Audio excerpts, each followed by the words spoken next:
விருச்சிகம், விருச்சிக ராசிக்காரர்களுக்கும் மிகப்பெரிய யோக பலன்கள். நல்ல பேர் எடுக்க போறீங்க.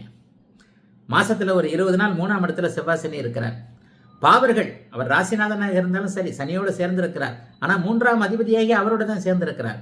ஆக பாவர்கள் 3ஆம் இடத்தில் இருப்பது, 3, 6, 11ஆம் இடங்களில் பாவர்கள் என்று சொல்லப்படக்கூடிய சூரியன், செவ்வாய், சனி, ராகு, கேதுக்கள் இருப்பது மிகப்பெரிய யோக பலன்களை செய்யக்கூடிய ஒன்று.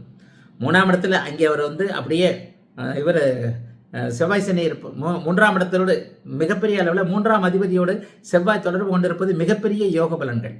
அதாவது 3ஆம் அதிபதியே அங்கே 4வது வீட்டில் அமர்ந்து அவரோடு அப்படியே அவர் கேந்திர பலத்தில் செவ்வாய் இருப்பது புகழ் போன்ற அமைப்புகள் கிடைக்கக்கூடியது என்பதை காட்டுகிறது. மிக தெளிவான அளவில் புகழ் போன்றவைகள் கிடைக்கும். அதே மாதிரி 11ஆம் இடத்துல கேது இருக்கிறது மிகப்பெரிய யோக அமைப்பு. 11ஆம் இடத்துல கேது வருவது 18 வருடங்களுக்கு ஒரு முறை மட்டுமே வரக்கூடிய ஒரு நல்ல நிலைமை.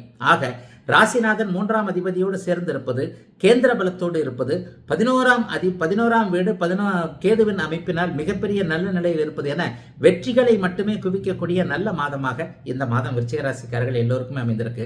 மைனஸ் எதனா இல்லையா அப்படின்னு கேட்டீங்கன்னா 6ஆம் இடத்துல குரு இருக்கிறது மைனஸ் தான்.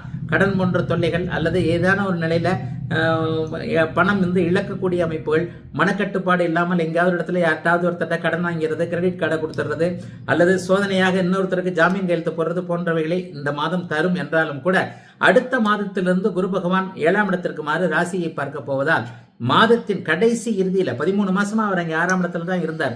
அப்படி ஒன்றும் பெரிய கடன் தொல்லைகளை அவர் கொடுத்துட போறதில்லை. ஆக விருச்சிக ராசிக்காரர்களுக்கு பழைய கஷ்டங்கள் எதுவும் கண்டிப்பாக இப்போது வந்து விடாது. பழைய கஷ்டங்கள்னு பார்த்தீங்கன்னா 2015, 16, 17 கிட்டத்தட்ட 7.5 சனியில எல்லா விருச்சிக ராசிக்காரர்களும் ஏதாவது ஒரு நிலையில கண்டிப்பாக பாதிக்கப்பட்டீர்கள். சொந்த வாழ்க்கையில பாதிக்கப்பட்டீங்க, வியாபாரத்துல பாதிக்கப்பட்டீங்க, உடல்ல பாதிக்கப்பட்டீங்க, கடன்ல பாதிக்கப்பட்டீங்க. எல்லா இடத்துலயும் அவமானம், அசிங்கம், கேவலம் போன்றவைகளை அனுபவித்து அதோடு முடிஞ்சு போச்சு. இனிமே பெரிய அளவில் சிக்கல்கள் எதுவுமே விருச்சிக ராசிக்காரர்களுக்கு வராது. இப்போது மனதை உறுத்தி கொண்டிருக்கின்ற சில விஷயங்கள்ல கூட வெற்றிகள் கிடைக்கும். ஏன்னா 3, 11ஆம் இடங்கள் வலுவாக இருக்கின்றன. 3ஆம் அதிபதி 4வது வீட்டில் அங்கே செவ்வாயோடு இருப்பதும் 11ஆம் இடத்தில் கேது இருப்பதும், பொதுவாகவே உபசயஸ்தானங்கள், உபசயஸ்தானாதிபதிகள் வலுத்தாலே வாழ்க்கையில் வெற்றி எதில் தேவையோ அது கிடைக்கும் என்பது ஒரு வகையில் அமைப்பு. வழக்குகளில் இருக்கக்கூடியவர்களுக்கு வழக்குகள் சாதகமாக இருக்கக்கூடிய தன்மை கண்டிப்பாக இப்போது உண்டு. ஆகவே விருச்சிக ராசிக்காரர்கள் பெரிய அளவில் எதையும் சோதனைகளை எதிர்பார்க்கவே வேண்டாம். அப்படிலாம் சோதனைகள் வராது. ஒரே ஒரு விஷயம் சொல்லிக்கலாம். சுக்கிரன் 5ஆம் இடத்துல ராகுவோடு சேர்ந்து ஒரு நிலையில ஒரு மாதிரி கிரகண தோஷத்தில் இருக்கிறார். அவர் உங்களுக்கு 7, 12 கூடியவர். பெண்களால் செலவுகள் இருக்கும். பெண்களால் சிலருக்கு அபவாதங்கள் சொல்லப்படக்கூடிய வீண் பழிகள் ஏதாவது இருக்கும்.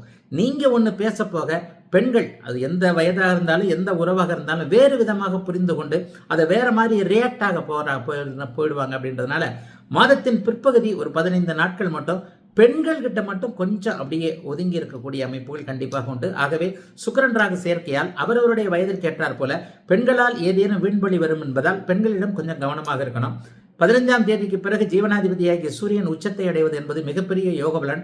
அரசு வேலையில் இருப்பவர்கள், அரசு வேலைக்காக காத்திருப்பவர்கள், பொது வாழ்க்கையில் இருக்கக்கூடியவர்கள், அரசியல் கட்சிகளை சார்ந்தவர்கள், தலைவர்கள், பொதுநலவாதிகள் அனைவருக்குமே மிகப்பெரிய அவார்டுன்னு சொல்ற மாதிரி ஒரு நல்ல புகழ் பெறக்கூடிய அருமையான யோக பலன்கள் நடக்கக்கூடிய, எல்லா சமுதாயத்தின் எல்லா தரப்பு விருச்சிக ராசிக்காரர்களுக்கும் நல்லவைகள் மட்டுமே நடக்கக்கூடிய மிகப்பெரிய யோக பலன்களை தரக்கூடிய நிலையில் அமைந்திருக்கிறது 2024 ஏப்ரல் மாதம் விருச்சிக ராசிக்காரர்கள் அனைவருக்கும்.